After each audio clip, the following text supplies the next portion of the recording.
L'essai composé. L'essai composé se présente sous la forme d'une dissertation, c'est-à-dire d'une réflexion personnelle à partir d'un sujet directement lié au thème de l'épreuve de synthèse.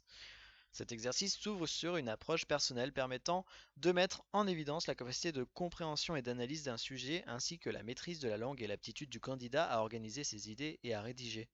Cette épreuve comporte des règles essentielles. La première règle, l'essai composé doit s'articuler autour d'un seul thème de réflexion et qui se présente sous la forme d'une question courte et précise. La deuxième règle, cet exercice doit être structuré en trois parties séparées par un saut de ligne. Une introduction qui doit comporter trois parties, présentation du sujet à partir d'une idée générale, exposition de la problématique et annonce du plan. Un développement autour d'un plan structuré, il en existe plusieurs sortes. Le plan dialectique, thèse, antithèse, synthèse.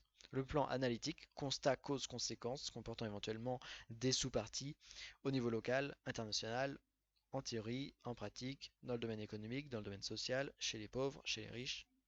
Et le plan comparatif, plus rare, il compare en permanence deux éléments sous des angles différents. Il ressemble au plan analytique mais demande une plus grande adresse en termes d'analyse et de comparaison.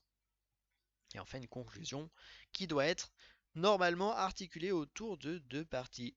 Une réponse à la question posée ou à la problématique, une ouverture sur un problème plus vaste dans la continuité du thème du sujet que l'on peut clôturer par un point d'interrogation. La troisième règle, la présentation du devoir doit être soignée ainsi que le style. Les phrases ne doivent en effet pas être trop longues et employer des tournures lourdes. La priorité est la clarté et les phrases courtes. Quatrième règle, vérifier l'orthographe, d'où l'importance d'une relecture avant de rendre la copie. N'oubliez pas les S, contrôlez la terminaison des verbes, etc. Et surtout ne répondez pas par je ou nous.